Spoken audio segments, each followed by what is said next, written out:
नमस्कार दोस्तों, YouTube के सच्चा ज्ञान चैनल में एक बार फिर से आपका स्वागत है।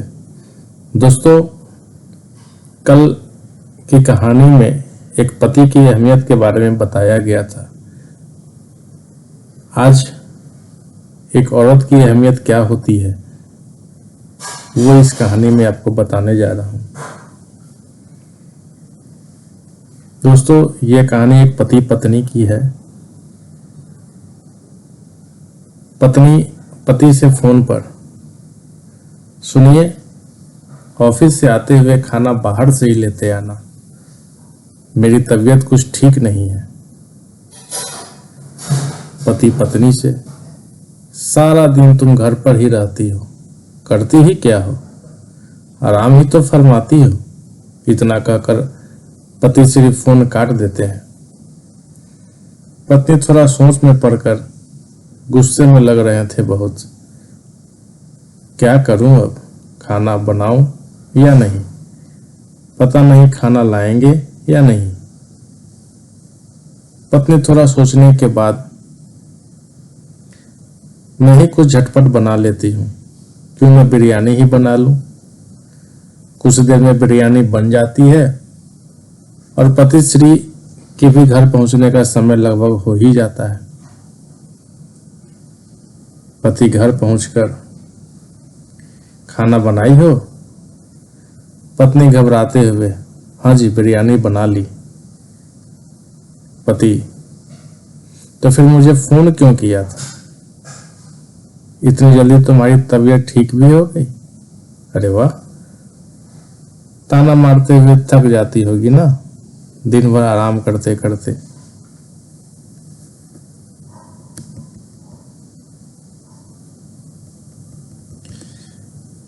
पत्नी, आराम?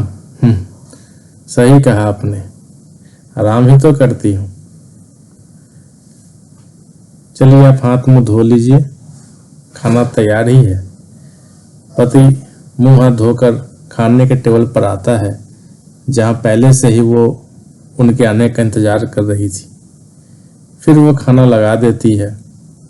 वो दोनों ही खाना खाने लगते हैं। खाना खाते समय उनके मन में ख्याल आता है कि अब तो कुछ करना ही पड़ेगा। क्या होती है घर में औरतों की अहमियत, ये समझाना ही पड़ेगा। अगले दिन देर तक सोती रही। एक उसके न उठने से सभी सोते रहे। फिर 8 बजने ही वाले थे कि वो उठ गई और नहाने चली गई। फिर जब उनकी आंखें खुली तो समय देखा, ऑफिस का समय लगभग हो ही चुका था। प्रिया प्रिया गुस्से से चिल्लाते हुए बुलाने लगे। आज तुमने मुझे उठाया क्यों नहीं? तुम जानती थी ना 8 बजे मेरी जरूरी मीटिंग थी।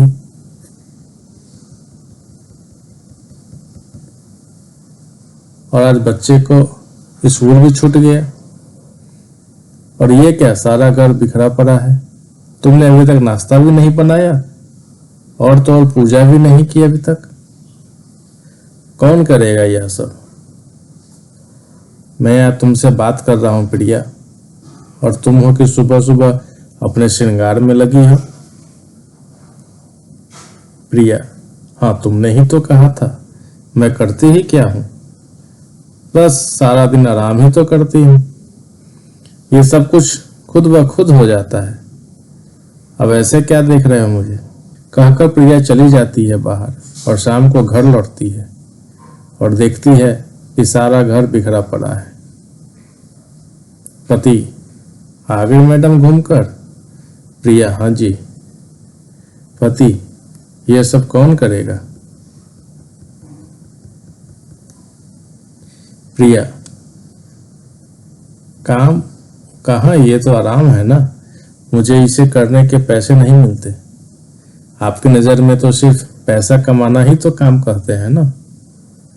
अगर काम के बदले पैसे कमाना को ही काम कहते हैं तो ठीक है, आज से मेरी भी सैलरी फिक्स कर देना। हफ्ते में कितने दिन वर्किंग होंगे ये डिटेल में मेंशन कर देना। तीज त्योहारों की छुट्टियां भी अलग रख देना। बिना काम किए त्योहार कैसे होते हैं मुझे भी है देखना।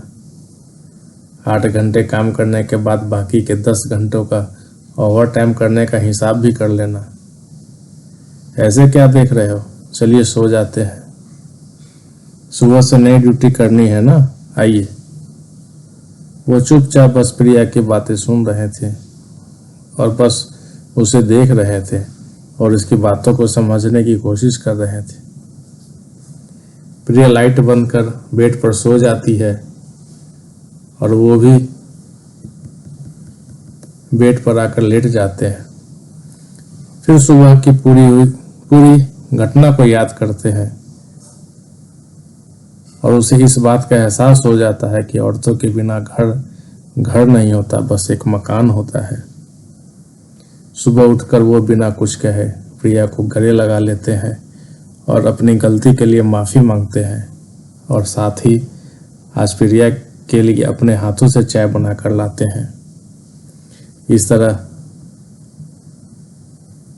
प्रिया अपनी और घर में रहने वाली सभी औरतों की अहमियत का एहसास कराती है। दोस्तों, यह बात सही है कि बिना औरत के घर नहीं होता। बुजुर्गों ने ठीक ही कहा है।